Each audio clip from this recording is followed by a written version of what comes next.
Siyanibingelela nonke balaleli egameni likaJesu Kristu oyinkosi nomsindisi empilweni zethu. Sithi makube kini umusa nokuthula okuvela kuNkulunkulu uBaba wethu nasenkosini uJesu Kristu owazinikela ngenxa yezono zethu ukuze asophule kulelizwe lamanje elimbi ngokwentando kaNkulunkulu uBaba wethu. Izwi lenkosi uJesu Kristu leli olalele njengamanje. Izwi lenkosi uJesu Kristu lapho sishumayela khona sifundise siphinde sihlole imibhalo engcwele ngokwentando kaNkulunkulu kwindodana yakhe uJesu Kristu oyinkosi nomsindisi. Sizocela kubo bonke abantu abalalele ukuba sonke sibe namaBhayibheli kuze sonke sizofunda kanye sibe nokuqonda njengoba sifundiswa nanjengoba sishunyayezwa ukufinyelela eqinisweni elinguJesu Kristu oyizwi likaNkulunkulu. Kulabo abangenawo amaBhayibheli sizocela ukuba ni-download amaBhayibheli kuma mobile devices enu, ama laptops noma ama tablets noma ama cellphones kuma app stores kuze sonke sizofunda kanye sibe nokuqonda izwi lenkosi uJesu Kristu njengoba sishunyayezwa nanjengoba usifundiswa ukufinyelela eqinisweni. Bazalwane, kulabo abalalele emva kokulalela bafuna ukubhabhadiswa egameni likaJesu Kristu nalabo abanofakazi mayelana neBhayibheli, uMoya oNgcwele sekunikezile ubufakazi kuba buthule kuzo zonke izindlebe ezimisele ukuphenduka ngofakazi bakho. Nabo bonke abanemibuzo mayelana neBhayibheli ungenakho ukuqonda ngenxa yeimfundiso eziningi ezigcwele ezweni eziphambene nemiyalelo kaNkulunkulu, izwi lenkosi uJesu Kristu, ukuba nixhumane nathi kule mniningwane kuze uzoyibuza imibuzo onayo. Izwi lenkosi uJesu Kristu. Izwi lenkosi uJesu Kristu @gmail.com. Izwi lenkosi.ujesukristu@gmail.com noma i-cellphone number noma i-WhatsApp number ethi 066 566 9245 066 566 9245.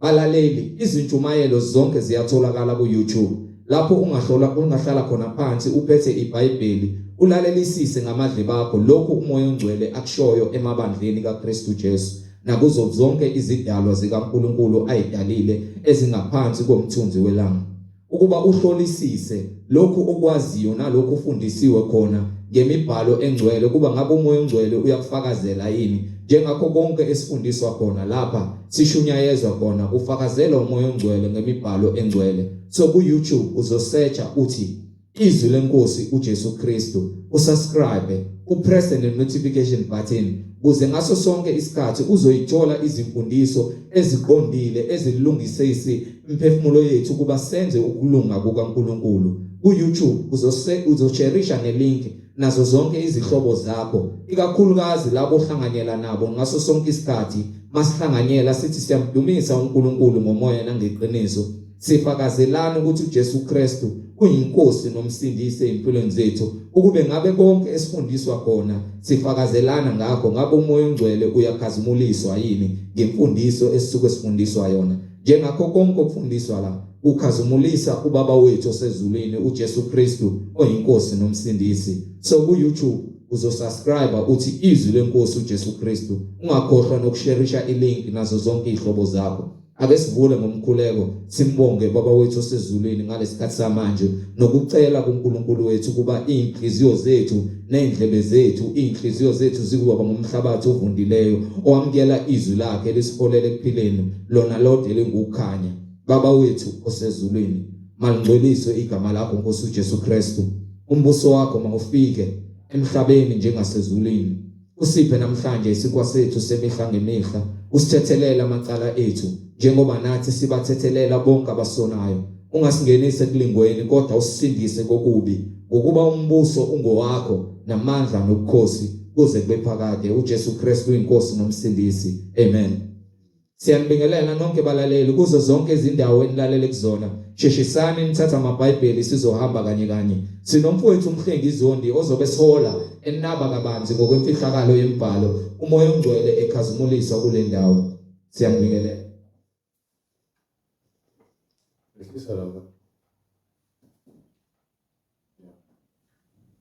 Siyanibingelela bazalwane egameni lenkosi uJesu Kristu. umnini mandla onke lenkosi uJesu Kristu umnini mandla onke inkosi yokuphila siloke sithule bona ubufakazi ngalo iBhayibheli ukuthi uJesu Kristu inkosi uyabusa emhlabeni nasezulwini ayikho enye inkosi ngaphezulu kwakhe ayikho futhi inkosi eseduze kwakhe ungumnini mandla onke ungumnini mandla onke okuyena konke kungaye uyena usinikile ukuphila ukuba sikwazi ukufinyelela kulesikhathi esikusona njengamanje uyena futhi uyakuthatha ukuphila ukuba yonke imphefumulo ngeyakhe siyambonga uNkulunkulu ngabaprofeti bakhe abangcwele abaphatha izwi bashumayela bashiya nobufakazi ngembhalo uNkulunkulu ekhombisa izindlela zakhe kuyisela abantu ezindleleni zokulunga kepha abantu balikhuni abafuni ukuzwa izwi bafuna ukuhamba ukwezinkanuko zenhliziyo zabo kepha izwi likaNkulunkulu aliguquki limile njalo siyambonga uNkulunkulu ngabapostoli bakhe abaphathisa ubufakazi ngendodana yakhe uJesu Kristu base behamba beshumayela ivangeli umhlaba wonke njengoba namhlanje sinencwadi ekuthiwa ingcwele incwadi le phethe bonke ubufakazi amandla kaNkulunkulu nalabo abakholiwe yizwi balenza nalabo abangakholwanga konke kulotshiwe phansi kugcinelwe isikhathi sokugcwaliswa konke kumele kwenzeke mase ke umhlaba uyagoqwa mase ugoqiwe umhlaba mase ke kuba isahlulelo sokugcina lapho zonke izincwadi ziyakuvulwa yobe sekuhlolwa kwahlulelwa ngayo imibhalo sekwahlulelwa kubhekwa amagama abantu ukuthi akhona yini encwadini yokuphila akekho yakuzilandulela ukuba izwi lifikile ezindlebeni zabo bonke nalabo abangenalo izwi bafuna ukwazi ukuthi bayakwahlolwa kanjani abangakaze bezwe ngoNkulunkulu kubhaliwe phansi ukuthi wonke umuntu uyakwahlulelwa inike incwadi yamaRoma sahluko 3 noma unginike isahluko 2 usukela kuverse 6 qale khona lapho incwadi kwabaseRoma isahluko sesibili iverse 6 yes sir oyakuvuza yiloyo naloyo oyakuvuza yiloyo naloyo ngokwemisebenzi yakhe wonke umuntu uza kuhlonyuliswa ngokwemisebenzi yakhe labo abafuna ngokukhuthazela labo abafuna ngokuzinikela ekwenzeni okuhle inkazimulo nodumo ngokungabhubhi bothola ukuphila okuphakade bazothola ukuphila okuphakade labo abazinikelayo ekutheni izwi balizwe bakholwe yilo bona baya kukonyeliswa ngokwemisebenzi yabo bavuze umvuzo wokuphila okuphakade kepha labo abanenkani bengalaleli iqiniso bengafuni ukuzwa iqiniso belalela ukungalungi belandela izindlela zobumnyama zokungalungi bothola ulaka nentukuthelo so uma kuthiwa izincwadi zavulwa eyokuphila nenye efaka amagama abo bonke abantu abenza ukulunga balungile phambi kwamehlo kaNkulunkulu futhi amagama abo abhala encwadini yabalungileyo bonke abonayo bonke amagama abo ayasuswa encwadini yabaphilayo ufakwe encwadini yabafileyo so uma igama lakho lingatholakali emngcweleni igama lakho liphakathi emabhukwini asesihogweni So bonke abantu abasebenzayo basebenzela umvuzo. Ayikho indlela ehanjwayo engavuthwa. Indlela lokuhanjwa njalo igcina seyivuthwa sekuthiwa indlela ivuthiwe ngokuba seyize yavuthelwa ukuthi yahanjwa lo ndlela leyo. So umkhuba nomkhulu nemphumela yakhona. Ezindaba qhubeka. Usizi yapha labo abanombango bengalaleli iqiniso, belalela ukungalungi, bothola ulaka nenkukuthelo. Usizi nokubandezeka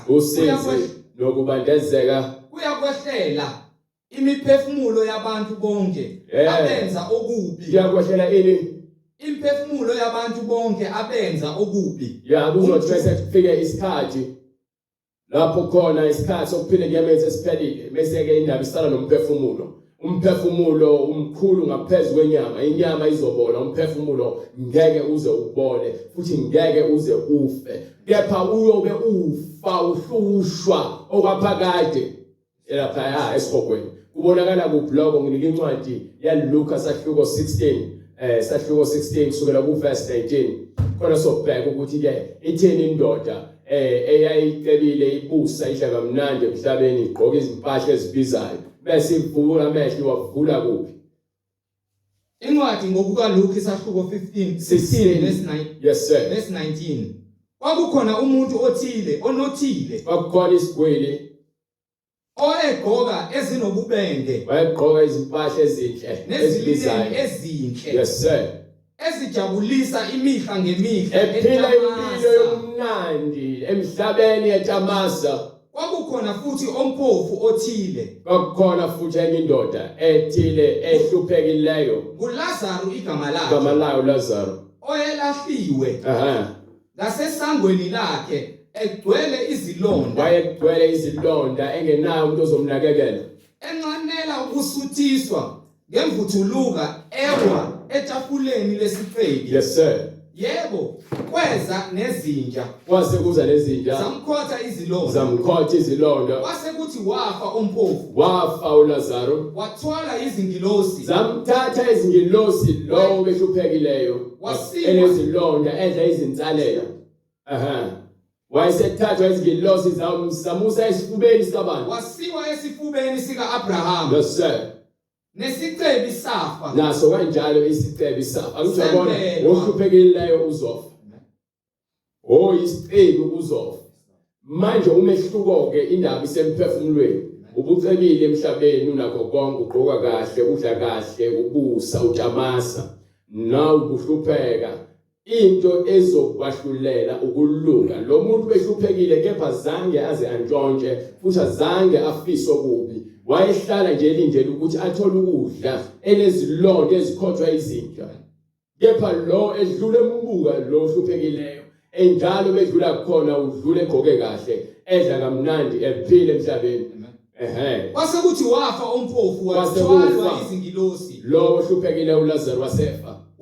Wasiwa esifubeni sika-Abraham. Yes sir. So uma uNkulunkulu ethi uNkulunkulu abaphilayo akayena uNkulunkulu abafileyo, uNkulunkulu kaAbraham, uNkulunkulu kaIsaka noNkulunkulu kaJakobe, abantu labo abahamba indlela yokulunga. So uma uJesu ethi bonke abakholwa kumina noma sebefile bayaphila, ingokuba bonke abafele ekulungeni bonke bayaphila kuze kube namhlanje base-paradise. E-paradise ilapho kuthiwa ikhaya labangcwele. Ilapho khona uJesu athi ngiyahamba.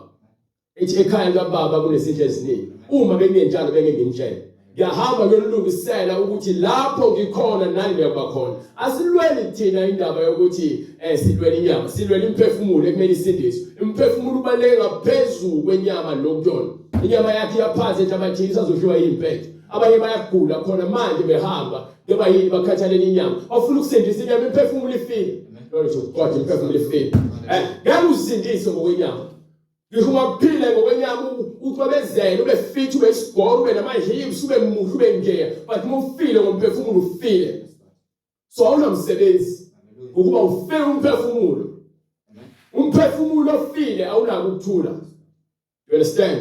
So manje na ke lapho ke sebefileke manje ubabili omunye uyathatha ubeka esifubeni sikaAbrahama ngoku Abraham uyaphila nangu futhi noJesu ehamba ethatha abafundi bakhe basentabeni efike eKhazimulo uhlangana noMoses aphinda ahlangane no-Elisha u-Eli nombani Elisha behlangana naye ngesingesi Eliya ngesizulu okay so lapho uhlangana nabantu ekuthiwa sebafu Eliya zangaze ayibona inhlabathi wathathwa isiphepho samthatha samkhuphela phezulu uMoses wafela entabeni kepha manje wabonakala noJesu lapha entabeni futhi bezohlangana bezokhuluma ngokufa kwakhe kwakumele kumehlele uJesu so labantu bayaphila bayabonakala eKhazimulo naye kuAbraham esebonakala uthatha manje uLazarus uzombeka esifubeni sakhe you understand kubeka bright kwase kuthi wafa umpofu wathwalwa izingilosi wasiwa esifubeni sikaAbraham nesicebi safa sembelwa sesisehayidesi nayo isicebi manje sayiso lesifubeni sithathwa ingilosi sembelwe sona sase sifakwa kuphi ehayidisi saphakamisa amehlo aso sathi besiqalaza sivula amehlo aso sisebuhlungwini sesendaweni yabantu abafileyo sambona uAbraham ngaphesheya sibona ngaphesheya kusho ukuthi isuhogo ngapha iseparadise ngapha nendawo ehlukanisile so manje siyebonakala ngaphesheya ibona uLazarus esifubeni sikaAbraham sesisehayidesi yena manje usendaweni yokuhlupheka lapho khona ukukhala nokugedla kwamazinyo saphakamisa amehlo aso sasiphakamisa amehlo aso sisebuhlungwini sikuphi ebuhlungwini besiphila kamnandi emhlabeni sigqoke ububende sidla kamnandi sihamba sidamasa bese fika usevula amehlo esihogweni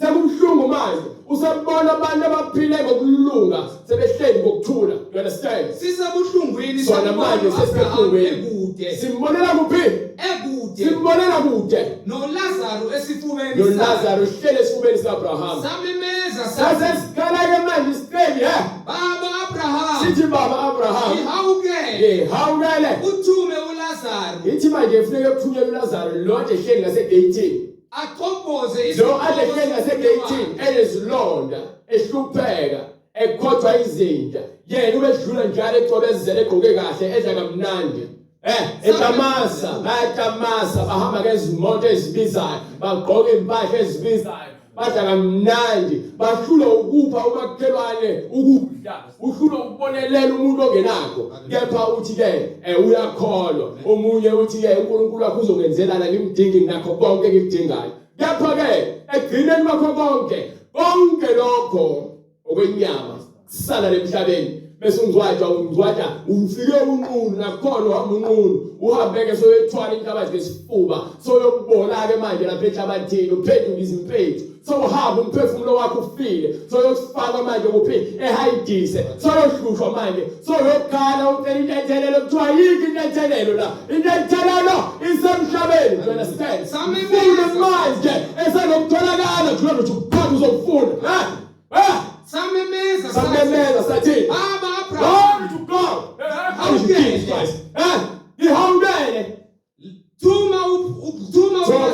thuma uLazarus aqhobhoze isihloko somune wakhe ufuna isihloko kusho ukuthi kuyashisa lapha komini yomini indoda amen uthi uJesu uthi ke bonke abaphuza kuyena abeke phinde abancane manje indoda lapha seyiyasha yomini kuyasho ukuthi abantu bomlilo ngomphefumulo akusayona inyama negazi lapha eHades sekumphefumulo okade uphila emhlabeni uphile enyameni waphuma umphefumulo wathatha umphefumulo woboshwe eHades fike lapha yakhona ukushisa ubumnyama khona ubuhlungu nezinhlupheko khona lempethu zakhona ezingafi umlilo wakhona ongacimeki iyona indoda ikhala ngokuthi manje incaniwe you understand go ahead samemeza sathi baba Abraham ihawukele uthume uLazarus aqhobhoze isihloko somune wakhe lapho bayabusa ngale badinga abantu abaphila ngokuthula ngapha bayabusa labantu abaphila ngokuthula bangabantu abanganakwa nabantu abangelutho abayizibulo phambi kwabehlo abantu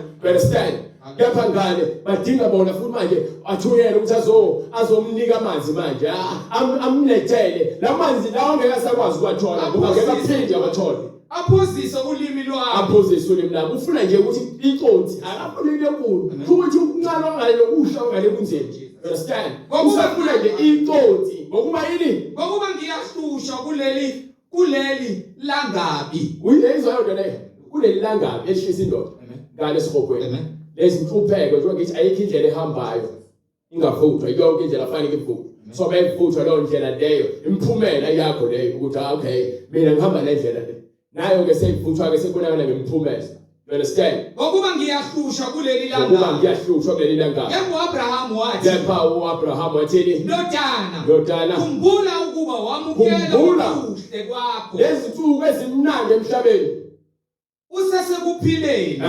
NoLazaro kanjalo okubi. NoLazaro behlupheke emhlabeni. Kodwa manje uyaduduzwa yena lapha. Manje uthola induduzo eparadise. Wena uyahlushwa. Wena ngapho uyasha nempethu zakhona ezingafi. Umlilo ongacishi. Izinhlupho zezinhlupho ezihluphekisa umuntu umphefumulo wakhe. You understand? Nangaphezu kwakho konke lokho. Nangaphezu kwakho konke lokho. Kubekiwe umhosha omkhulu phakathi kwethu. Kunejebe bongazi elibekiwe lapha ezulwini. Ngapha kaya basehayidise bayasha bayakhala ubuwelewele isimaye ngapha baphila kamnandi uthula kuphela. Bese kuthi phakathi nendawo kunegebe elikhulu. Awuhambi ngokuthanda kwakho ngeke uzuwele ngisho uzowuthanda. Ngaphandle umoya engcwele befike wathumela ingilosi yakho ukuthi izokulanda. Kepha nje uma uthi uyazihambela ngeke uzuwele. You understand? Leli gebe leli likhona. Sebeyasifakazela bangelibhali yafakaza. Khona igebe enzima kabi. Ngale ezulwini khona igebe. Khona indawo abafilayo khona indawo abaphilayo. Go ahead. Nangaphezu kwakho konke lokho. Nangaphezu kwakho konke lokho. Kubekiwe umhosha omkhulu phakathi kwethu. Nani? Ukuba abafuna ukusuka lapha. Ukuthi laba abafuna ukusuka ngale ezulwini ngoba ngcwele noma eparadise beze ngapha kulabo bafuna ukuzosiza laba. Ngeke bakwazi ukuthi. Bangakwenze. Ngeke. Nabalapho. Nabangalela ehayidise ngale lebesha khona abakwazi ukuya ngapha ngoba baboshiwe ngapha. Ijele labo umuzo ongcwele. Ithi incwadi ke ngesikhathi uJesu selenge siphambanweni wakuphuma umphefumulo. Thebe ungibhini incwadi yamaloduzana yaMateyu sahluko 27 sahluko 27 kusukela ku verse 51 no verse 47.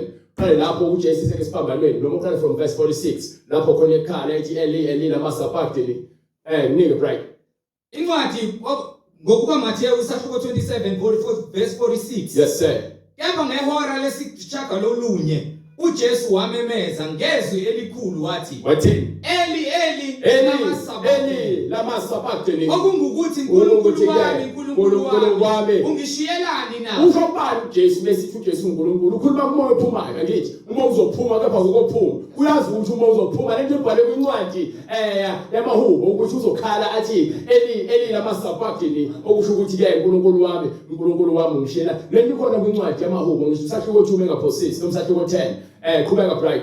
Abanye kwababemi khona bekuzwa bathi lo ubiza uEliya. Masinyane omunye kubo wagijima wathatha ilula waligcwalisa ngovinika. Hamshayisha bright hamshayisha. Walihloma emhlangeni waphuzisa. Kepha abanye bathi yeka sibone uma uEliya eza ukumsindisa. uJesu wabuye wamemeza ngezwi elikhulu wafa. Bheka ke isiheko sethempeli sadabuka kabili. So manje isiheko sethempeli lokho bekuvimba ukuthi umuntu afinyelele ekungcweleni ngokwenyama. So uJesu wakwazi ukungena ngenyama yakhe ekungcweleni lapho kwangangeni khona abapriest abakhulu ukuthi bayokwenza imihlatshelo ngomthetho kaMose. Manje uJesu bese kufayina kufa umuntu ongcwele ufa ngokwenkazimulo kaNkulunkulu. Wasekudabuka isiheko phakathi nendawo kwasekwenzakalani Christ. Kusukela phezulu kuze kufika phansi. Wasekuzamazama umhlaba. Wasekukhayeka amadwala. Amathuna enza njani? Avuleka. Kwasekuvuleka amathuna. Imizimba eminingi yabangcwele ababelele yavuka. Manje lento ayenzekanga ngosuku olulodwa. So kuyaveza ukuthi ukuhamba kwesikhathi yoba sekukhaza ukuthi ke kwase kuzamazama umhlaba kwaqhayeka amadwala kwasekuvuleka amathuna. Usuku lesithathu lapho emva kwakhe uJesu esefuka. Bavuka emva kwakhe bonke benza njani? Amathuna avulela imizimba eminingi yabangcwele ababelele yavuka. Izwake iBhayibheli lapho. Uvuka benjani? imizimba eminingi yabangcwele ababelele yavuka. Bavuka imizimba abangcwele. So abantu bathi ke bese bephambanisa lencwadi le incwadi le abakhuluma ngayo bathi ke abantu abangasekho bayaphila. Bese bathi ke le ncwadi le nale ncwadi ya eseKorinte yokuqala sahloko 15 bafile bazama ukukhathalisa nayo. Bathi abantu abadala abangasekho bayaphila. Lalela abantu balele ebungcweleni abahambe ngezwi. Abantu abangazange bahambe ngezwi baboshiwe Hades. Abathwethuliwe basemandleni obumnyama basebenzela usathane benza imisebenzi esebumnyameni. Kanjalo ke ingakho iBhayibheli lithi ke lapha kwincwadi yesambulo sahluko 20 from verse 11 ifike ikhulume lento engizofika ichazele yona ukuthi kwase kuvulwa izincwadi bekuvula izincwadi kwase kulandwa abase-Hades nabafileyo kwase kulandwa futhi ke Incwadi isambulo isahluko 20 verse 11. Base ngibona isihlalo sobukhosi esikhulu esimhlophe nohlezi kuso. Ubuso bakhe babalekelwa izulu nomhlaba. Awutholanga indawo. Go ahead, right. Ngabona abafileyo abadala nabancane. Okusho ukuthi lapha ke esihogweni ungena izingane ezincane kungena abantu abadala. Ingane mesikwazi ukuhlukanisa phakathi okuhle nokubi sekwazi ukuthi ke iqamba amandla ingane mhlawumbe ina 3 years noma ithuka inhlamba noma ingahloniphi noma ke nithanda ukuyibuyisa ophopayo ingane yazi lutho ngoNkulunkulu ayikwazi ukuculela uNkulunkulu ngokuba iBhayibheli lithi khulisa ingane ngendlela efanele ikhulu ibe yiyo ukuze besindala ingezi ukuyishiya lo ndlela. Abantu babhizi bathengela izingane ama video game bathengela izingane ophopayo nama toys ezibhamu. Izingane zikhula zifuna ukuba yigebengu zifuna ukuba yinkabi azinabo ukuqonda esinabo ukungcwela ngukho ukulungiswa. So manje ke lapha ezulwini bese bahlulela omdala nomncane akukhethwa ukuba ke umuntu ongazilutho nhlobo ingane esancela yona meyifika kuNkulunkulu kepha ingane esiqala ukuhlakanipha kusukela ku3 years kaphezulu lo ngane besikwazi ukuthatha iphike lo ngane siyisele siyayitshontsha so isifanele kwesihogweni. You understand? Banike pride. Babona abafileyo abakhulu nabancane. Basebonakala abafileyo abakhulu nabancane. Bemi phambi kwesihlalo sobukhosi. Phambi kwesihlalo sobukhosi. Izincwadi zavulwa. Kwasevula izincwadi. Yabona le ncwadi le ikhona ezulwini le ncwadi le. Lokuyibona kanje ikhona le ncwadi ezulwini. Bese kuba khona enye kufanele kuyincwadi enamagama abantu. Nenye incwadi yavulwa. Yes sir. Ngeyokuphila. Incwadi yokuphila. Nabafileyo bahlulelwa ngalokho okulotshiwe ezincwadini njengokwemisebenzi yabo. Le ncwadi le kwahlulelwa ngayo ezulwini. Ngale ncwadi le vulwa le. Uthanda amantombazane thiwe la kubhaliwe ukuthi izifebe zingene ezulwini. Bahlulelwa. Uthanda utshwala kubhaliwe la ukuthi izidakwa zingene ezulwini. Bahlulelwa ngalokho. Ngilinde phela brother ngiyakhuluma nje. Ngiyakhuluma. Uyaphinga kubhaliwe la ukuthi iziphinga zingene ezulwini. Uyantshontsha kubhaliwe kule ncwadi ukuthi abasela ungene ezulwini. Umuntu wesifazane ugqoka amabhuluku ekubhaliwe la ukuthi abagqoka amabhuluku wesifazane bayisinengiso. Umuntu wesilisa ogqoka ingubo kubhaliwe kule ncwadi le. Uthanda amacici nomcobo ekubhaliwe la. You understand? Lozo zinto lezo kufanele lezokufakela ulubini lezakho kubhaliwe la ukuthi azivumelekile into ezulwini. Azivumelekile. You understand? Uyahleba kubhaliwe la ungahleli. Thuka inhlamba kubhaliwe. Yonke into ezohlulela ngaIbhayibheli la phakathi. Kodwa izithombe ngeke utshontsha abantu uyathakatha kubhaliwe la akungeni lutho olungcolile ezulwini. So manje na ke mawuthi bese siyahlulela thina soke sicela izinto ezokulibazisa ukuthi ungangeni ezulwini zibhalwe la yonke into. Ungabi nabanye uNkulunkulu ngaphandle kwami kubhalwe la. Thanda makhela wakho wena umuntu omzondayo noma ungamthandi kubhalwe la uzobahlulelwa ngakho lokho ukuthi wena kubhalwe la ukuthi wena thanda umuntu lokuthanda. Ayikho into ozobahlulela mhlawumbe ekuthiwa awuyazi. Abathanda ama high heels bagqoka iziketi ezipink akubhalwe la kuloko afunakala incwadi ya Isaiah sahluko 3 kusura verse 16. Kubhalwe konke upendile zakho uzishintshe imbalabala kubhalwe la ukuthi ke awunakushintsha lolodwa lakho lube mnyama noma lube mhlophe kungamandla kaNkulunkulu ukuthi wena uthwalisa umkhayelo ukuthi usophilile zibe mhlophe inwele zakho. So bonke laba abazama ukuzishintsha abaphendula ubuso bafakile ikapa kubhalwe la ukuthi uJesu Ben waphendula ubuso bakhe wayesifebe wayengumthakathi kubhalwe la. Yes. Kubhalwe phansi asinako uzilandulele bese sivula izincwadi kubahlulela ngenjabhalo ephansi eBhayibhelini. Bahlulelwa ngalokho kulotshiwe ezincwadini. Bahlulela ngalokho kubhalwe phansi ezincwadini. Njengokwemisebenzi Njengani? yabo. Njengokwemisebenzi yabo. Njengani? Njengokwemisebenzi yabo. Wonke umuntu uzobahlulela imisebenzi yakhe kutshele beni. Bayabuza kuthembile bayabuza ukuthi kubuyela incwadi yaMathewu sibheke lapha mesibheke incwadi yaLuka bese sibheke incwadi yaMaroma.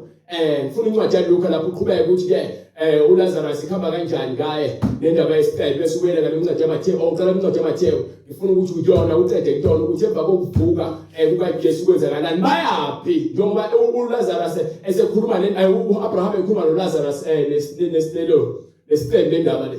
Go ahead brother.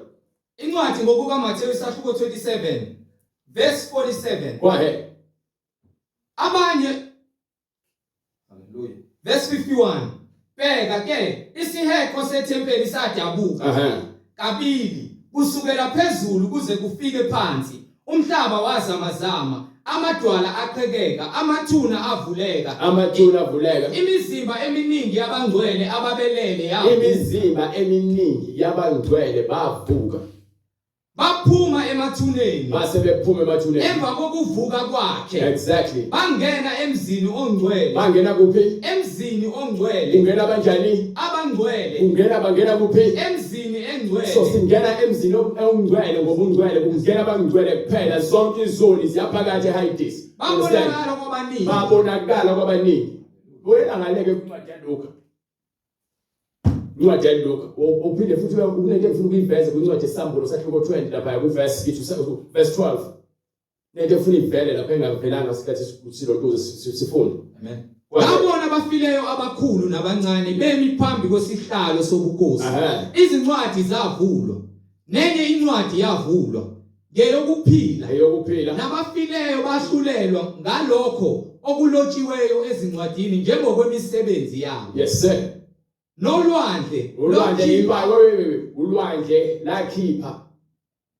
Nolwandle lakhipha abafileyo abakulo. Lakhipha abakhona abantu ababoshiwe ngaphansi kombuso wobumnyama aboshiwe nakhona ngaphansi kolwandle. Khona abantu abazokuthulela ubufakazi ukuthi babeboshiwe bangena emfuleni abanye bangena olwandle baboshiwe.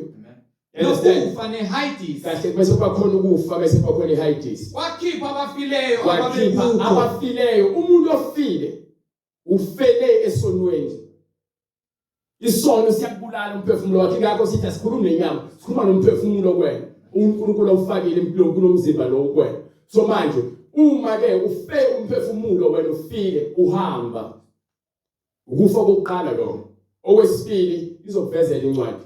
Ithini? Bahlulelwe yiloyo naloyo ngokwemisebenzi yakhe.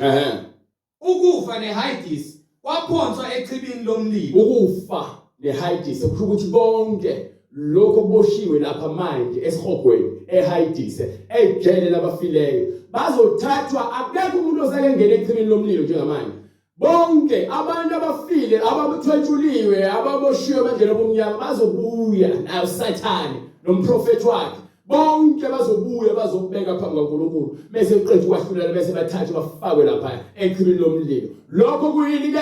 Lokho kungukufa kwesibili ichibi lomlilo. So lapho ke kuthiwa ke kuyobusha ongaphezulu kwalokho kwaseHades. Uma ekhona ongafunyaniswanga elotshiwe encwadini yokuphila. Uma igama lakho lingekho encwadini yokuphila. Waphonswa echibini lomlilo. Uma igama lakho lingabhaliwe encwadini yokulunga. Waphonswa echibini lomlilo. Kuwela ngale kwincwadi yaLuka ke bese siyabhala bese kubuya incwadi yaMaroma. Because khona lento leyo ukubuza ukuthi abangazange bezwe ngoNkulunkulu bayokwahlulela kanjani? Abangazwanga ngoJesu bayokwahlulela kanjani? I-answer ikhona la eBhayibhelini. Sizoyiveza futhi. Banike bright. Incwadi uLuke isahluko 16 verse 27. Yes sir. Sasesithi njalo ngiyakucela baba ukuba uthumele endlini kaBaba. So manje isicelo sesifuna ukuthunyelwe uLazarus manje athunyelwe kuphi endlini kaBaba wakhe. Ngokuba nginabafowethu abayisihlanu ukuze afakaze kubo. Ukuze abuye azofakaza ngalento le eyenzakala ngale eHades. Bangezi nabo kule ndawo yobuhlungu. Ukuze bengezulandela ngoba uyazi ukuthi abafowabo emhlabeni basaphila impilo yokutamasa. So ufuna manje lo myalezo ufikelele kubona ukuthi mabaziphathe ngendlela yokulunga. Kepha manje akusekho ukureversa. Akukho ukuthethelela kwezono esuke hidis. Izono zithethelelwa emhlabeni usanelungelo lokwazi ukuvuma izono zakho. Wena ngomlomo wakho nangenhliziyo yakho uzinikele ekutheni wena usafuna ukona. So ufuna ukuphila impilo yokulunga. Ingakho ke uzokwazi ukuthethelela emhlabeni uzwe wena ukuthi uthethelela amacala akho ukuba bonke lokho bukwenza okuphambene nokulunga sokuyekile. Ngeke uthi ngeke ufile bese kuthiwa ke uzophinda uthethelela amacala akho soze. Ngeke wenzeke. Yebo Abraham wathi. Yebo Abraham wathi. Banomose Moses kade afa entabeni. Moses kade afa entabeni. Abaprofeti bonke sebefile. Shuwa lencwadi le. Moses uba lombhalo Moses waqala loba lencwadi incwadi ezu5 kusukela uGenesis le Exodus Leviticus Numbers kuzoba uDeuteronomy. Moses wazibhala le ncwadi. So kufanele abantu bezwe lezi zinto ezashiwo Moses.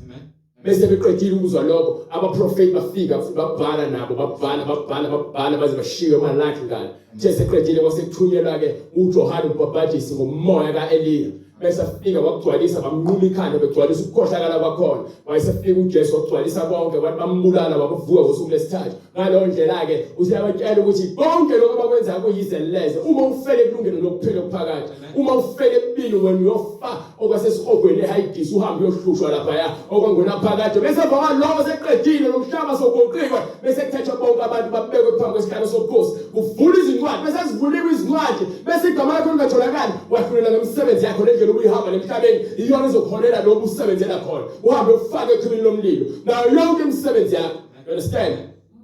Yebo Abraham wathi banomose nabaprofeti. So le ncwadi le ufakazi ukuthi indlela kaNkulunkulu ihamba kanjani. Labantu laba ekuthiwa kubuzwe bona noma kukhulunywe ngabo yibantu labo abenza umsebenzi kaNkulunkulu bamba indlela kaNkulunkulu ngendlela afuna ngayo. Praise the Lord. Sathi ke cha baba Abraham. Yes sir. Kodwa uma kusuka omunye kwabafileyo. So lalela namanje sinobufakazi kwabantu asebebuye kufeni. Abantu namanje abakhona ukuthi ngale kule ndawo zeyikhuphe izifebe ezindawo yazo iziphingi ezindawo yazo ngisho amaNazaretha lendawo yawo izayona esebenzisa iziwasho zendawo yazo abathanda ibhola balendawo yawo ababheka ugwayi izidakwa iziphingi abadayisa bomzimba balendawo yabo lekhona belindile lemisebenzi abaje benza emhlabeni. So manje abafika ufakazi bezotshela ukuthi hayibo akho uzezulwini akho umhlatshelo kumele uhlatshelwe abantu abangasekho abantu abakholwa. Ngoba yini le imfundiso lenkolelo sezingenile sezimpande sefuna izembe. Haleluya. Eloshaphantsi empandeni Jesu Kristu. Haleluya. Likhipha yonke lensila abantu babuye baqonda ukuthi singaphila ngaphandle kulosicritical sithi sihlabela abantu abangasekho. Oh Jesus. Singaphila ngaphandle kokuthi ke sihambe siyobamba inkunzi sixoxa sitshontshe siqamba amanga. Ungaphila ngaphandle kokuthi uzolo omunye umuntu uthanda abantu ngendlela efanele. Hey yeqiniso zabantu zilikhulu ngitshele Oh Jesus. zilikhulu inhliziyo zethu. Yabona uma ufuna ukuphila impilo yomngcwele ufuna ukuzitshela ukuthi uzoba isilima manje. Ukuba levangeli lapha kwincwadi yokuqala saKorinte sahluko 3 noma sahluko 2 right verse 16. Incwadi yokuqala saKorinte sahluko 2 verse 16. Ngokuba ngubani owake wazi umqondo wenkosi? Ubani wakwazi umqondo kaNkulunkulu? Ukuba ngaze ayifundise na. Ukuthi wena ungafundisa uNkulunkulu. Yaba thina sinomqondo kaKristu. Kepha ke uma unomqondo kaNkulunkulu kusho ukuthi ulandele izwi waphila ngalo. Lezo lonto qhubeka. Incwadi yokuqala kwabaseKorinte sahluko sesithathu. Yes sir. Ngihambile lapha ku verse 12. Yebo uma umuntu akha phezu kwese I'll have a writing from chapter 1 from verse 16 or 18. Incwadi yokuqala kwabaseKorinte sahluko sokuqala verse 18. Yes sir. Ngokuba izwi lesiphambano ngokuba lezwi leli lokulunga lezwi leqiniso kwababhubhayo lingubuwula kulabo ababhubhayo ilabo abangenabo ubungcwele nabo ngenabo uqondo abaphila begcwalisa izinkanuko zabo lezwi lungumsangano kubona.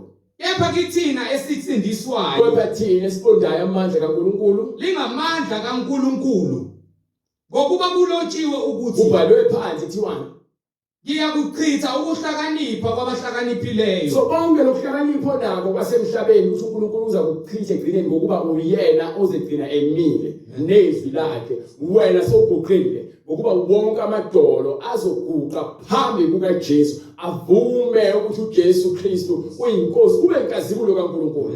Wonke amadolo azoguqa phambi kukaJesu singagoloza manje sibe nenkani sisanamandla senyameni ayaphela wona. Amandla ethu awaphela. Ingakho abaningi bafa ngaphambilini ukuqonda kwabo. Kepha labo abaphila ngokungcwele basaphila namanje ukuba iqiniso lingukuphila. Iqiniso awuphila alikho indlela. Hayi ukuthi iqiniso livuna umuntu, iqiniso livuna ukulunga. Ngiyakuchitha ukuhlakanipha kwabahlakaniphileyo nokuqonda kwabaqondileyo ngikwenze ize. Ngikwenze into engekho. Siphi isazi na? Bapho sosazi osazi bangesikhathi lesi. Uphi umbhali na? Bapho abakubhala lezi ncwadi eziningi ezikhuluma ngothando nepolitiki nemlando engekho engenamsebenzi. Uphi umphikisi walesi sikhathi? Phela abantu onke abantu abaphikisana noNkulunkulu baphansi emathuleni njengamanje. uNkulunkulu wakwenza bonke ize ukuhlakanipha kwalelizwe na. Ukuhlakanipha kwasenyameni uNkulunkulu uzokwenza kube into engenamsebenzi. Uhlakaniphe ube ungqeqe ube yiqili ube uchaka ijana lemhlabeni kuzophela lemhlabeni. Mawufa sobheka leqiniso lenkazimulo likumele ngalikulindile. Habe ungena ehayidise lapho uyosha. Ngokuba njengalokho ekuhlakanipheni kukaNkulunkulu izwe alimazanga uNkulunkulu. So ngokuhlakanipha kwalo ukuhlakanipha basezweni abantu bafulathela uNkulunkulu bafulathela umyalelo kaNkulunkulu. Kepha uNkulunkulu umile uyakhazimula. Abantu babhisi balandela izinto zasemhlabeni balandela izinto eziyizeleze bonke lokho esikusukelayo lesikubonayo ukukhazi emhlabeni ukuthi nje isikhashana kuyadlula. So right kuyangale kwincwadi ke manje ke yakhe amaRoma ngike amaRoma sehluko 2 siyesile nayo manje. So ngalela ke ezulwini imanje indaba yonke indaba sezulwini ikhona la abantu abakholwa ufakazi abantu bayabuletha kepha abantu abakholwa bafuna ukukholwa ngokubona. Lungileke hlala ke lapho hleli khona uzokholwa ngokubona sizofika isikhathi sokuthi ukholwe ngokubona. Kepha labo abakholwayo asikholelwa izinto esizibonayo. Mina ngikholelwa ukuthi nje bengenza ukulunga phambi kaNkulunkulu ngiqedile. Angidinge lutho olunye, angidinge eziwasho, angidinge intambo zasesinqeni, angidinge emakhandlela. Ngidinga nje ukuthi ngithi uNkulunkulu lungisa mina ngezwi lakho lingenze ngibe nokuthula. Ngiphile mahala. Ngazange ngize ngiloke ngikhala ngithi ke nje emsamo yoshisa impeko noma ngenyanga noma ngesangomeni noma ngiyofuna ukuthwala. Ngiphile nje mahala for free. uNkulunkulu wajayela thina umhlaba ukuthi sibuse. Sasibuswa izinto semhlabeni. Sibuswa izinto semhlabeni ngaphezulu kwezwi elikunika freedom. Lisihlukana nokudaka utshwala. Yilo idakela utshwala ungitshele ukuthi uyathaza. Yilo lenza ukuthi uthande ukufebe namanga. Yini nje oyithola emnandi lapha? Utholani? Ngokuloku ushumugwayo njalo, lokhu ushumugwayo. Yilo oyitholayo ngokuloku uzikhohlisa lokhu uphendula ubuso, ukususa amashiya yakho ufaka amashiya oqamba amanga. Yini wrong ngale ndlela uNkulunkulu wakhe ngayo. Izwi linamandla lilodwa nje lenza ukhululeke yazi ukhululeke phakathi nendawo. Abantu bexakansekile bekhala izinyembezi ngezinto semhlabeni. Wena uthi ke uNkulunkulu uvumile ukuthi makube kanje. Nakhona futhi wena uzongisusa ngibeke kufanele libe khona. Abantu behlabele usathele abasebenzi bekhuluma izinto eziningi lemedlebeni yakho bekubangela umsingi. Mokuthi uweak noma uthaka ugcina sowufuna ukusuka kwiposition obeke kuyona. Uthi uma ingcwele kwencwadi incwadi yalotuzana bright incwadi yesibili yaseKorinte sahluko 12 kusukela verse 9. Ufuna lo ncwadi leyo ungifundele yona. Ngesikhathi kunzima ungazi ukwenza njani. uNkulunkulu ufuna ume lapho ekutheni ume khona. Ungatatazeliswa izivunguvungu njengabafundi baJesu babetatazeliswa izivunguvungu olwandle. Kepha uyavuka yena akhuze ukuthi uma sikholwa kuyena uyasikhuzela noma esifika no ufuna incwadi yalotuzana nike le ncwadi le. Incwadi yesibili kwabaseKorinti sahluko 12 verse 9. Go ahead. Yathi kimi umusa wami ukwanele. Uma uphuma lapho uhambe kwincwadi futhi yakhe u1 Corinthians, incwadi uqala waseKorinte ngifuna usahluko 10 khona. Nakhona uzoqala kusukela ku verse 9 basiqedela la. Lapho khona uNkulunkulu wathi kuyena ke umusa wami ukwanele. Umusa wami ukwanele ngokuba amandla ami apheleliswa ebuthakathakeni. Amandla kaNkulunkulu agcwaliseka ngalesikhathi wena ubuthaka. Okusho ukuthi ngalesikhathi ubuthaka usuke ufuna wena umncike kakhulu kuyena, ukhale kakhulu kuyena ukuze ezopheleliswa amandla akhe kuwena. Kepha uma ungakholwa uNkulunkulu uzofuna ezinye izindlela. Khona uthi uyakholwa kepha uzofuna ezinye izindlela ukuze uzisindise. Kanti uNkulunkulu kwencwadi uqala waseKorinte sahluko 10 so ku verse 9 nakhona eveza khona ngithi verse 11 no verse 12 right eveza nakhona ukuthi kuzona zonke izilingo lezigameko ezibakhona uNkulunkulu lezigameko uzibeka noma uyakuyekelela ukuthi udlule khona kepha akakwazi ukuthi akuyekelele nje ukuthi wena ungakwazi ukuthola indlela yokuthi uphume lapho ezindaba Yepha lezo zinto zabehlela bona kube isibonelo. So zonke izinto ezenzakala ngalesikhathi esingaphambilini kwazi ziyisibonelo Kulotshele ukusiyala ukuthi thina sikwazi ukufunda sihambe ngendlela yokuqonda. Ziyala thina zisiza thina lezi zinto lezi tshela. Osekufikile kithi ukugcina kwezikhathi. Thina ke sesiphila kwizikhathi zokugcina manje. Qhubeka phakathi. Ngakho ke osuka ethi umi. So lo wathi yena umile Akaqaphele ukuba aphela ukuthi ungawo. Masuthi umile okholweni qaphela manje. Ngokuba izincwadi ngokuba thathani inhlupheko zenu nezinkathazo zenu nizibheke kuNkulunkulu ngokuba yena usikhathalele uthi sihlale siqaphele sivula amehlo ngokuba usathane uyahamba uyabhonga njengebhubesi ufuna zobagwinya uthi zonke lezi inhlupheko zehlela abazalwane basezweni kusho ukuthi ke uma uthi uyakholwa ngeke ukuthi yonke into izohamba kahle kufanele ulingwe kufanele uhlolwe ukholo lwakho ukuthi wena uphelele na uqinile umile yini ngoba uma umile uzoba ngezi ngeke uzimele ngokwakho uqondo hamba bright anikefikelwa ukulingwa okungenjengo kwabantu. So ukulingwa kukhona izindaba sivelelwa ukulingwa nakhona okufana nabo bonke abantu Kepha uNkulunkulu uthembekile. kepha ubani othembakele uNkulunkulu uthembekile. uNkulunkulu uthembakele Ongayikuvuma ukuba nilingwe ngokungaphezulu kwamandla enu. So zonke izilingo ezikhona ikhona indlela yokuphuma ngale kepha ngenxa yokuba nokholo oluncane sigcina sesinyakaziswa izimo siphume uphuma uhambe ufuna imithi uphuma uhambe uyokhala kubantu ungasakhala Jehova ungasakhuleka uNkulunkulu usokhuleka kubantu ukuze bakusize so uthi ke wena uthatha ithemba lakho ulibeka kuphi enyameni lithi iBhayibheli ke uqale kusiwa umuntu othemba lakhe lingisenyameni namandla akhe asengalweni yakhe ngokuba lo muntu ufana nesihlahla esisendaweni okugwadule engenamanzi engekukwazi ukuthi sithele isihlahla kepha ubusisiwe othemba lakhe lokuJehova ofana nesihlahla ke esibekwe eduze nomfula esihlezi sincela amanzi emfuleni sihlezi siqhakazile ngaso sonke isikhathi sikhipha izithelo ngendlela efanele nangesikhathi esifaneleyo ukukholwa lokho mokuhleli uNkulunkulu Yepha oyakuthi kanye nokulingwa anezele indlela yokuphepha. Kukhona konke izilingo ezikhona uyakwazi ukwenza indlela ukuthi uphunyuke kwizilingo uNkulunkulu ngokuba yena wakwenza lokho ngesikhathi ekhipha abantwana bakaIsrael eGibhithe wabathatha wabasa ngasolwandle olubomvu lapho khona ingekho indlela bathe sebekhala wathi ke uNkulunkulu abakhombe ulwandle ngenduku umuzwa kukhomba ulwandle kwavuleka indlela lebe bengayiboni khona indlela kepha uNkulunkulu uyakwazi ukwenza indlela so uNkulunkulu ke mohamba ngaya uhambe ngokubona uhamba ngokukholwa ukuthi yena yonke into akwenzela ulinda yena ngezikhathi zonke ukuthi akwenzele wena nje uhlele emkhulekweni noma kuthiwa uyenza awuzenzeli ngokukhohlakala nangokuganga nangokuqola wenza izinto ngokukholwa ukuthi lokho ekwenzayo isandla sikaNkulunkulu sikhona la you understand nize nibe namandla ukukuthwala ukuze sikwazi ukuthwala zonke izilingo kubera ngale kwincwadi ke lathi ngifunile yamaRoma sahluko 2 right incwadi kwabaseRoma isahluko sesibili ivesi lokuqala hayi bright sila ku verse 10 manje noma verse 9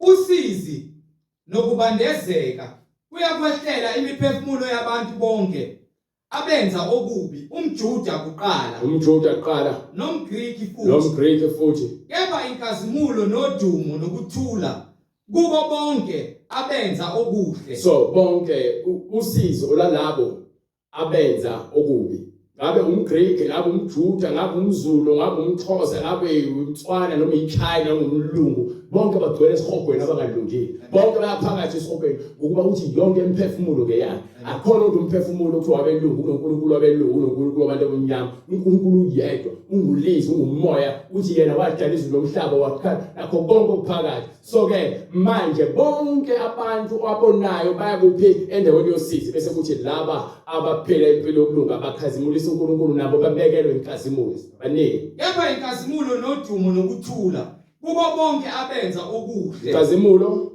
udumo nokuthula kubona bonke inkazimulo abenza okuhle. inkazimulo imizimba le ibekelwe abantu abangcwele inkazimulo uJesu wafika ngomzimba wenkazimulo nathi ke uma siphila njengoJesu sizoba nomzimba wenkazimulo yazi ukuthini ukuphila nje impilo njengoJesu yini engathi sikhona nje ukuphila njengoJesu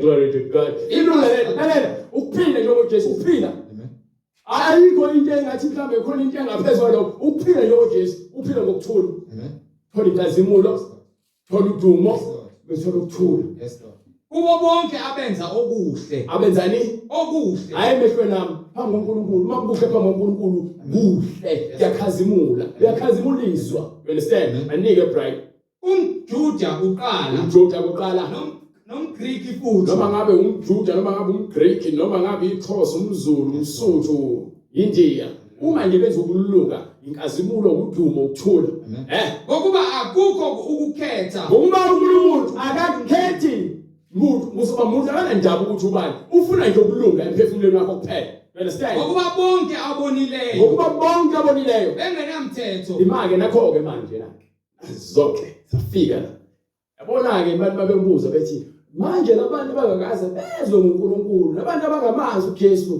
kuthiwani ngabo bona bazothiwani ngabo ithi ke labo abonile ngokuba bonke abonileyo bengenamthetho bayakubhubha bengenamthetho bazokubhubha futhi ngokungabi nawo umthetho kepha bonke abonile benomthetho labo ke abonile sesiyazi lencwadi le bayakwahlulelwa ngomthetho sokwahlulela futhi ngayo lencwadi le ngokuba akusibo abezwayo umthetho akubona kuphela ukuthi uzwe izwi noma uzwe umthetho kaNkulunkulu abangabalungileyo phambi kukaNkulunkulu akukhona ukuzwa izwi okwenza ulunge phambi koNkulunkulu kepha yilowo nalowo ozwa izwi laNkulunkulu alenze yikona ukukhombisa ukulunga lokho kepha abenzayo umthetho kepha abenzayo umthetho yibo abayakulungisiswa alela la ekhaya mekuthiwa kunomuntu kusemzini womuntu methi ibhluka lingena ekhaya usontombazana egqoka ibhluka umuntu akaphuza ekhaya ayingaza ekhaya zifeke ngo7 noma ngo6 fanele konke umuntu esengaphakathi umthetho lo wezwe umthetho wala ekhaya lo so uma bewuzwa bengawenzi bayizaphula umthetho ngoba phula umthetho bekiwe yapha umuntu owenza kahle yilowo owenza konke lokho kubekiwe kulo mthetho la ekhaya kuthiwa ingaza la ekhaya zithuka inhlamba so lokho nje kuyinto ezintshe nomlomo wakhe akakaphimisela inhlamba yilowo umuntu owenza umthetho ufanele ukulunga lo muntu you understand nakuNkulunkulu ukuba njalo ngokuthi siyalizwa izwi lakhe siyazi ukuthi ukhona uNkulunkulu kepha izwi lakhe asiligcini umthetho wakhe asugcini ithi ke incwadi yaTimoteyu sahluko sokuqala kusukela kuverse 5 bongifundela khona ikhuluma ngakho ukuba isaphula umthetho ukuthi wonke umuntu ophula umthetho ungaphansi komthetho so umthetho wona ubekela ukuthi ngabe khona umuntu ozophuma ngaphezulu kwawo wonke umuntu ahambe ngomthetho so mase wena uphula umthetho usungena ngaphansi kwawo awusahambi ngomthetho usohamba ngaphansi komthetho umthetho uyacindezela manje kepha uma uhamba kuona kusho ukuthi wenza ukulunga uyagcwalisa konke ukulunga ngifuna incwadi yaTimoteyu right sahluko 1 verse 5 right kepha umgomo womyalo uwuluthando umgomo womyalo umuntu bekuyala ekunika umthetho kusuke ekhombisa ukuthanda nokuvikela ezintweni ovela enhlizweni emhlophe yes sir nakunembeza omuhle nasekukholweni okungazenzisiyo okungekhona kokuzenzisa abathe abanye bephaphalazile abathe abanye sebepaphalazile baphuma endleleni kulokho baphambukela ekukhulumeni okuyize baphetha baba izinto ezingafanele bakhuluma izinto ezingafanele befuna ukuba babe ngabafundisi bomthetho befuna ukufundisa ngezinto zikaNkulunkulu njengabaprofeti bamanga nabafundisi bamanga nawo wonke amabandla asihambela ngezimfundiso zawo ezingekho eBhayibhelini labo bayizaphula umthetho ingani kabaqondi abakushoyo ngokuba yini abaqondi abakushoyo abaqondi abakhulumayo nabaqinisa ngakho begomela nalokho beqinisa ngakho begomela ngezinto abangazazi siyazi kambe ukuthi siyazi muhle ukuthi umnjani umthetho muhle uma nxa umuntu ewusebenzisa ngokomthetho umthetho uright mawusebenza ngomthetho kepha bese uphulile umthetho abantu baqale balo bathi hayi bengafanele umthetho bekanje bafuna ukuguqula umthetho ngenxa bafuna ukuganga kepha umthetho muhle uma uzogcina umthetho ukwenze ngendlela efanele ekwazi lokhu ukuthi umthetho awumiselo olungileyo umthetho awumiselo umuntu ohamba ngomthetho ohamba ngendlela yokulunga umiselwe abangenamthetho umiselwe namahlongandlela namahlongandlela abangamesaba uNkulunkulu nabayizoni nabantu abonayo abahlazisayo abantu abahlazisayo nabahlambalazayo abadumazayo nalabo abakhetha igazi labantu nawonina bababulali abantu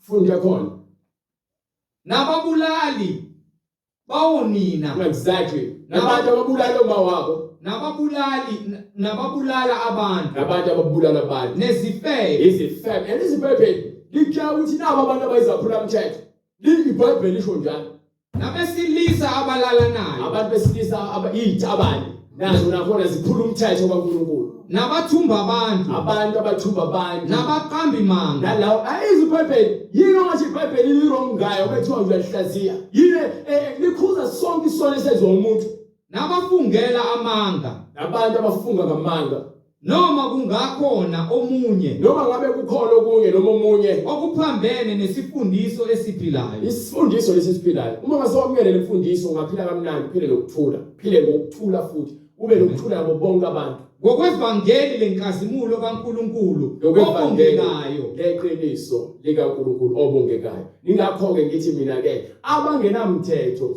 bazokwahlulela ngokungabi namthetho bazobhubha ngokungabi namthetho abawaziyo umthetho bengawenzi bewuzwa nabo bazokwahlulela ngomthetho abawuzwile bangawenza kwela ngalencwadi yamaroma sesofana engaphathiswa lona mina go ahead bro incwadi kwaSeroma sahluko 2 sura ku verse 11 noma funa verse 12 hamba bright ngokuba bonke abonileyo bengenamthetho bayakubhubha bengenamthetho yes sir kepha bonke abonile benomthetho bayakwahlulelwa ngomthetho bazokwahlulelwa ngomthetho ngokuba akusibo abezwayo umthetho abangabalungileyo akubona abantu abezwa izwi kepha abangalenzi abantu abenza izwi balenze kepha abenzayo umthetho yibona abayakulungisiswa yes sir ngokuba nxa abezizwe bengenawo umthetho so uma bengenawo umthetho uNkulunkulu ungakaze ifinyelele izwi lakhe kubona labo bantu bengazi ngoJesu ethini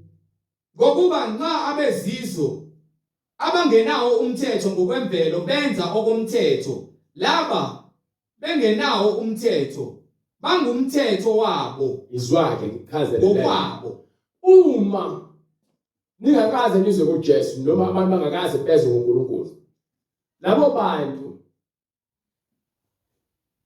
banobuNkulunkulu bona uNkulunkulu usakhe ngomfanekiso wakhe so uma umuntu enze kahle ngokomthetho kaNkulunkulu wangantshontsha wangaphinga wangaqamba amanga wangaba ufakazi wamanga wahlulela ngendlela efanele lo muntu wenze kahle phambi kaNkulunkulu kahle hle vele umthetho wemvelo ilowo ukuthi ungenzi kabi enza kahle so bona uma benze kahle ngaphandle ukuthi beze lezwi bona ithini ngabo babonisa ukuthi umsebenzi womthetho ulotshiwe ezinhlizweni zabo. Ukulunga yinto ekhona enhlizweni zabo. So lento into indalo ukuthi umuntu ufanele alunge, but umoya kaSathane uyanyonyoba ungene uzobona umuntu umngcolise. Ingakho umuntu egcina sefisa izinto zabanye abantu ngendlela engafanele. Nonembeza wabo uyafakaza naye. So zonke izinto esizenzayo emhlabeni njengamanje ziyabhala kunembeza. Ngikhuluma nje uyakhumbula ezinye izinto zenzile usemncane. Ezinye zazo usikhumbula kepha eziningi zazo usikhumbula. Uyakwazi ukungcola kwakho. Unembeza wakho uplahlayo. So uma kuthiwa sokwahlulela ngezwi sobe sekuveza unembeza wethu ukuthi ungcole kangakanani. Unembeza wakho futhi ugezwa ngezwi. Ongakuba wena mawuvumile ukuthi zonke lezi zinto zenzile ngaphambilini wonile ngeke usafuna ukuphinda wenze lezo zinto. Unembeza wakho usuyagezwa ngokuba sokuzofaka izwi manje lokulunga ingqondo yakhe iguqule ibe yintsha. So konke lokho kwenzile ngeke kusabalwa. Sekuzobalwa lokulunga kwakho ozoqala ukwenze manje. You understand? Ukulunga ikona ukulungisa umuntu okufanele kuphile kumuntu. Imicabango yabo iyamangalelana noma ivunana. Imicabango yabo bengenalo iBhayibheli, bengenalo uJesu. Benze lezi zinto ezibhalwe phansi eBhayibhelini. Labo bantu bagcwalisa ukulunga kaNkulunkulu. Bayongena ezulu begijima. Ngokulunga abakwenzile. Ngokuba uNkulunkulu uyakwahlulela ngalo okufihliweyo kwabantu. Ngoba uNkulunkulu uzokwahlulela. Ngokuba uNkulunkulu uyakwahlulela ngalo okufihliweyo kwabantu ngokwevangeli lami ngoKristu Jesu. So ukulunga nendlela yeqiniso iyona into esokwahlulela ngayo. Sithi isikhathi lapha bese uyangitshela. Qala ke uverse 2:38. So ekugcineni kwakho konke sonke sokwahlulelo njengoba imibhalo isho ngezwi ngokuba kusho njalo uJesu uthi uma umuntu ezwa lamazwi ami engawalondi angimahluleli kepha ukhona ozokwahlulela ekugcineni ezilapha ekugcineni lezwi engalikhulumayo ilona eliyakwahlulela ngokuba naye wephethe izwi ezotshela abantu izwi ivangeli ukushumela nje izwi ukuthi abantu ababe nokulunga. Ayikho into engathi ukuthi ijulile mhlambe lokho kunye kusase kuyimfihlakalo sekwambulwa mokuthi ubungaqondi kepha nje into yokuqala nje iba nokulunga enhlizweni yakho bese ke ithini incwadi sebekuza bahlabeke enhlizweni bathi kuPetru nakwabanye abapostoli madoda abazalwane siyakwenze njani na wayesethini uPetru pendukani iloyo naloyo ababhatiswe egameni likaJesu Kristu egameni leqiniso igama likaJesu Kristu igama leqiniso baningi kukho ukuthethelelwa kwezono zethu khona niyakwamukeliswa khona soke sinikwa umoya weqiniso umoya oyingcwele isiphiwo sikamoya oyingcwele asidayisi futhi simahala ngokuba isithembiso ngesenu nesabantwana bethu ukwethu kwabantwana bethu esabo bonke abakude bonke inkosi uNkulunkulu wethu eyakubabiza wanezela ngamanye amazwi athini zisindiseni kulesizukulwane esiphambene usindisa wena ukwamukela impilo yeqiniso ukuze ukwazi ukuphila ngokuthula egameni likaJesu Kristu bonke abafuna ukubhaphathizwa noma ngabe uphi sithinte mawukhona eSouth Africa uJesu Kristu inkosi uzoyenza indlela ukuthi sifikelele kuwena sibhabhadise egameni likaJesu Kristu ukuze ke uhambe uphile impilo obungcwele nokuthula emnandi indlela yeqiniso engadingeli lutho idinga wena nje uzinikele ukuphileni ngokuthula nangeqiniso uJesu Kristu inkosi ulabo abanembuzo mayelana neBhayibheli baza kusithinta kule nombolo oyibonayo noma kwi-email address siphendule imibuzo yakho ngale iBhayibheli uNkulunkulu evumile uJesu Kristu inkosi Baba uNkulunkulu namanje egameni likaJesu Kristu uNkulunkulu oyingcwele uNkulunkulu okuphila namanje Baba siyabonga ukuthi usenzile isikhathi ukuthi sikwazi ukuhlanganyela egameni lakho uNkulunkulu oyingcwele sime uNkulunkulu sithule ubufakazi ngegama lakho uNkulunkulu mangabe ukuthi siyashumayela nathi kepha silenze uNkulunkulu siphile sikhazimulise uNkulunkulu ubuhle bakho phambi kwabantu hayi ngokuzincengela uNkulunkulu nangokufuna ukubukisa kepha uNkulunkulu sihamba indlela yethu ngokuthobeka nangothando nangokuzinikela